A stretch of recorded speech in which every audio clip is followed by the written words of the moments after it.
Welcome back students. आज हम exercise 3.3 का क्वेश्चन नंबर 1 करने जा रहे हैं, जिसपे वो हमें एक सेट दे रहा है ए, और उसमें वो क्लेम कर रहा है कि हमें रिलेशन फाइंड आउट करनी है इन ए और उसकी डोमेन एंड रेंज बतानी है। अच्छा, यहाँ पे जो पहली चीज देखी जाएगी वो ये है कि रिलेशन क्या होता है।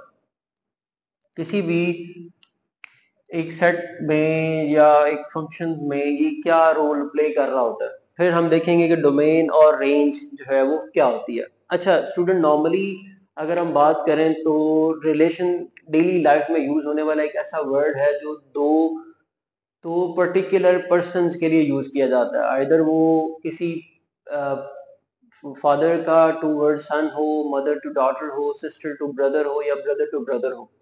ठीक है, और इस तरह की डिफरेंट चीजें ली जा सकती हैं जो आपस में किसी न किसी पैटर्न में रिलेट करती हैं। ठीक है, अब यहाँ पे ये तो हो गया वो टर्म। अब मैथमेटिक्स में क्या होता है, मैथमेटिक्स में रिलेशन जो है वो यूज की जाती है एक ऐसी टर्म के लिए जो कि बेसिकली एक सेट होता है, किसी भी दो सेट की कार्टेशियन प्रोडक्ट का रिजल्टेंट जो हमें मिलता है। ठीक है, एक रिलेशन एक ऐसा सबसेट होता है जो कि कार्टेशियन प्रोडक्ट से हम गेन करते हैं। ठीक है, अब कार्टेशियन प्रोडक्ट क्या होता है? कार्टेशियन प्रोडक्ट स्टूडेंट्स ये है कि हम किसी भी दो सेट्स को का प्रोडक्ट ले रहे हैं। फॉर एग्जांपल हम एक सेट लेते हैं ए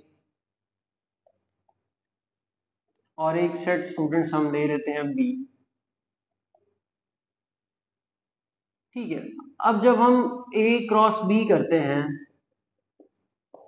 ठीक है, तो इसके रिजल्टेंट में हमें एक ऑर्डर पेयर जो है वो मिलता है X Y, such that X belongs to A and Y belongs to B. ठीक है, यानी कि इन शॉर्ट हम ये क्लेम करते हैं कि ये कार्टेशियन प्रोडक्ट की पहले हम बात कर रहे हैं, इसके बाद हम रिलेशन जो है वो निकालेंगे। कार्टेशियन प्रोडक्ट, ठीक है।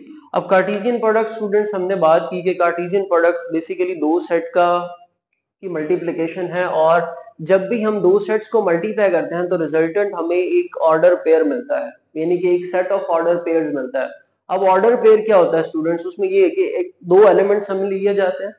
दो एलिमेंट्स में जो फर्स्ट एलिमेंट होता है वो सेट ए से बिलोंग करता है, और जो सेकंड एलिमेंट होता है वो सेट बी से बिलोंग करता है। If it is a A cross B, अगर बी क्रॉस ए होगा तो पहला एलिमेंट बी से होगा और दूसरा एलिमेंट ए से लिया जाएगा। ठीक है, अच्छा ये हो गया स्टूडेंट्स, ये this is for the order pair. अच्छा, अब जब हम रिलेशन की बात करते हैं तो रिलेशन स्टूडेंट्स क्या होता है? रिलेशन हमारे पास एक सेट या एक सबसेट लिया जाता है जो रिजल्टेंट होता है ए क्रॉस बी का।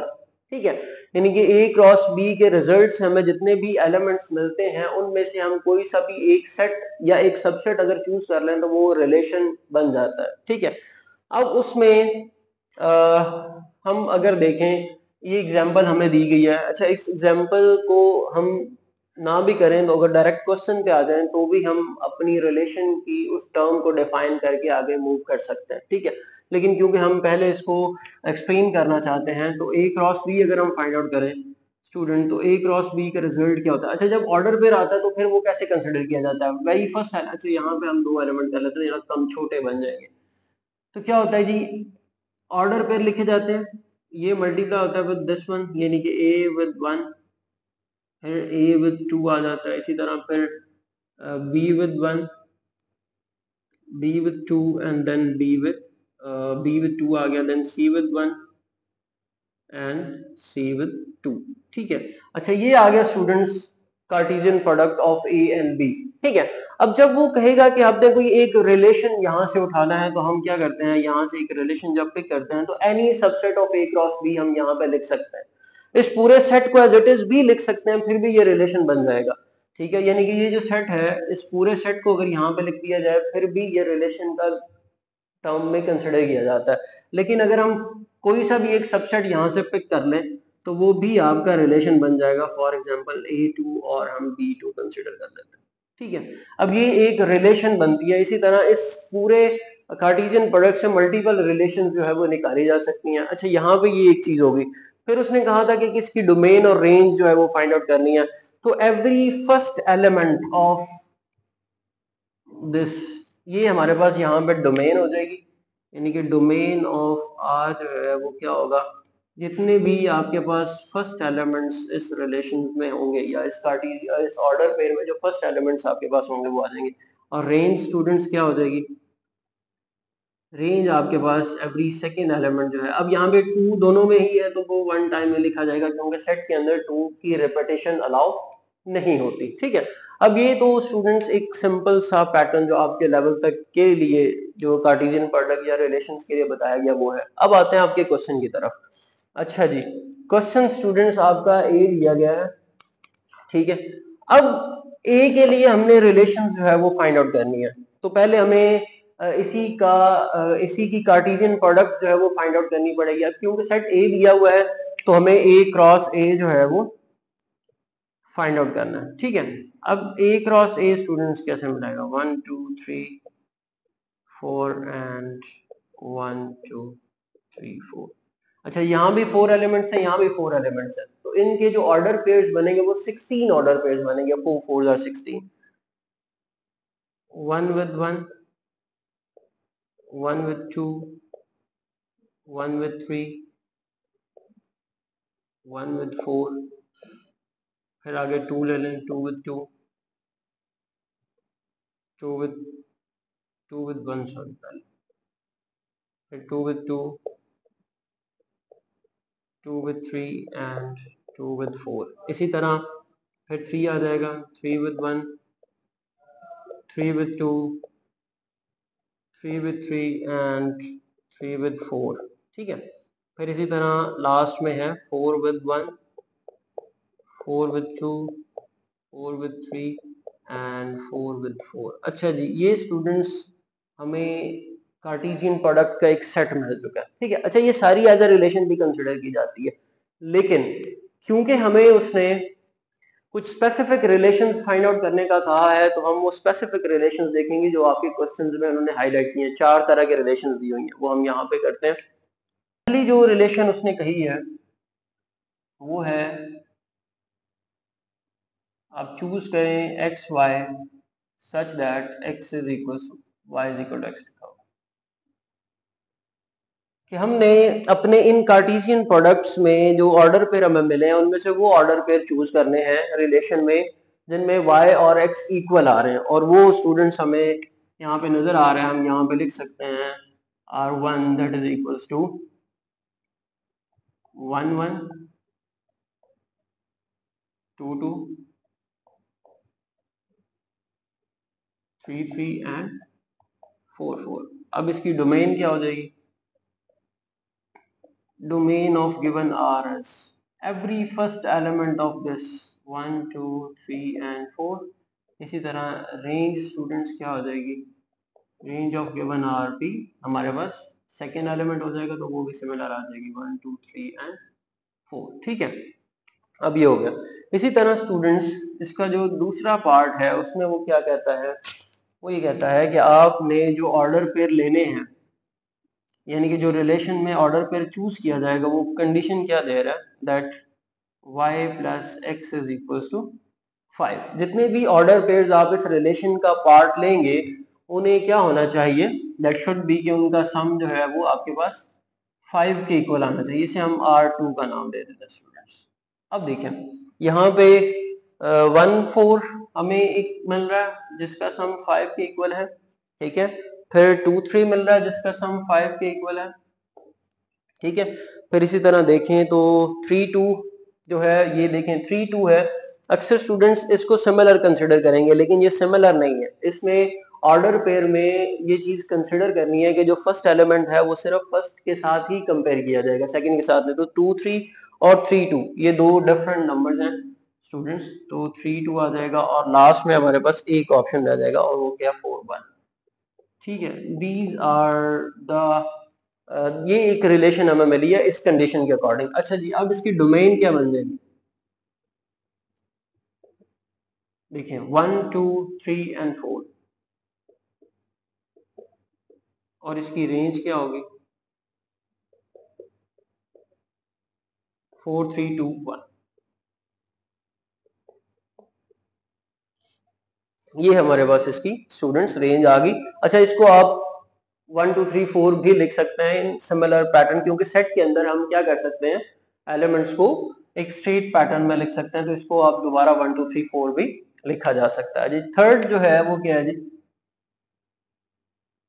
थर्ड हमें वो कह रहा है कि आपने एक्स वाई या ऑर्डर पेयर उस रिलेशन में ऐसे चूज करने हैं कि x प्लस वाई करें तो वो क्या होना चाहिए, वो लेस देन 5 होना चाहिए, ठीक है। अच्छा जी, अब यहाँ पे स्टूडेंट्स लेस देन 5 मतलब क्या है कि इनको निकाल कर कोशिश करें, 1 1 है।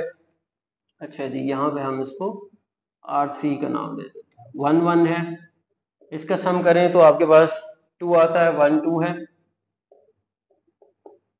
फिर आगे देखें तो 1 3 है, इसका भी सम करें तो वो 5 से लेसर है। 1 4 देखें तो वो 5 के इक्वल हो जाएगा, 2 1 आ जाएगा, लेस देन 5 है। 2 2 देखें तो वो भी लेस देन 5 है, ठीक है। इसके आगे 2 प्लस 3 4 5 है, इक्वल आ जाएगा, 6 आ जाएगा, ये 4 है।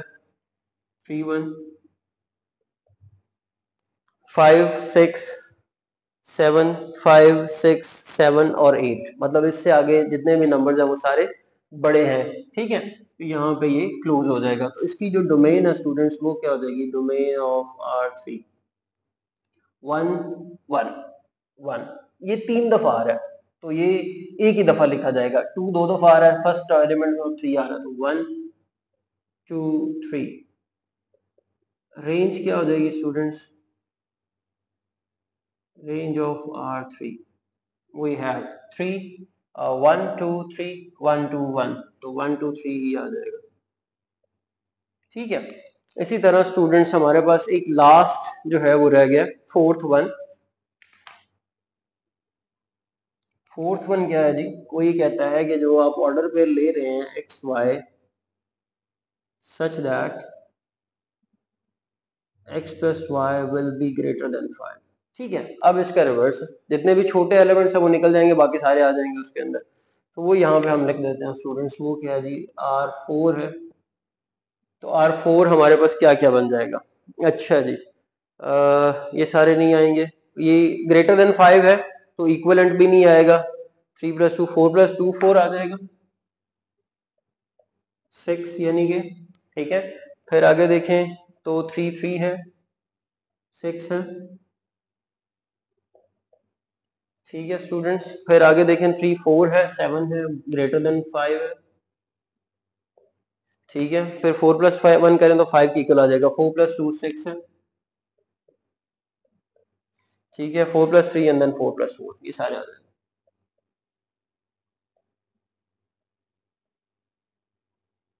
अच्छा जी, ये रिलेशन है इस स्ट्रक्चर के अकॉर्डिंग। अच्छा जी, स्पेस कम है तो हम थोड़ा सा यहाँ पे ले आते हैं, इस क्वेश्चन को कंप्लीट करने के लिए हम क्या करते हैं, इसकी डोमेन और रेंज जो है वो यहाँ पर लिख देते हैं। डोमेन जो है R4 की क्या बन रही है, every first element of the order pair, 2 3 3 4 and 4 है तो 2 3 4 आ जाएगा स्टूडेंट्स। और रेंज इसकी क्या हो जाएगी, range of R4 again the second element है 4 3 4 2 3 4, तो 2 3 4 ही है स्टूडेंट्स। तो मेजॉरिटी केसेस में हमें अगर देखें तो सबकी रेंज करीबन, रेंज और डोमेन जो है वो एक जैसी ही आ रही है। अच्छा जी, ये था रेलेवेंट टू द रिलेशंस, ठीक है। इसके बाद फंक्शन का एक टॉपिक है, वो भी इसी से ही निकलता है, ठीक है। फंक्शन का टॉपिक है तो वो हम इंशाल्लाह उसको जो है वो कर लेते हैं कि फंक्शंस हमें किस तरह डील करते हैं, और वो हम इंशाल्लाह उसको नेक्स्ट लेक्चर में देख लेंगे। यहाँ तक था कि रिलेशंस क्या चीज होती हैं, कार्टेशियन प्रोडक्ट का हमने देखा, ऑर्डर पेयर का देखा, और फिर हमने उसमें जो है वो गिवन टर्म या गिवन क्वेश्चंस के अकॉर्डिंग उसमें से रिलेशंस निकालिए। अच्छा, रिलेशंस जब जनरल टर्म में वो कहेगा कि आप रिलेशन फाइंड आउट करें तो आप कोई भी एक सबसेट जो है वो पिक कर सकते हैं, मैं दोबारा बता रहा हूँ। लेकिन क्योंकि उसने क्वेश्चंस में कुछ स्पेसिफिक रिलेशंस हाईलाइट कर दी थी, तो हमें वही इस कार्टेशियन प्रोडक्ट में से पिक करने पड़े वो ऑर्डर पेयर जो इस कंडीशन को फुलफिल कर रहे थे, और फिर हमने उनकी डोमेन और रेंजेस जो है वो भी फाइंड आउट कर दी। अच्छा जी, यहाँ पे एक और चीज मैं हाईलाइट करता चलूं कि जब हम ऑर्डर पेयर लिखते हैं, फॉर एग्जांपल हम एक्स वाई की बात करते हैं, तो इसमें दो चीजें होती हैं, एक्स और वाई। इसमें जो पहला होता है वो आपके पास एंटीसीडेंट कहलाता है, और second one is known as the consequent, और ये जो है वो एज एन एमसीक्यू भी पूछा जाता है। तो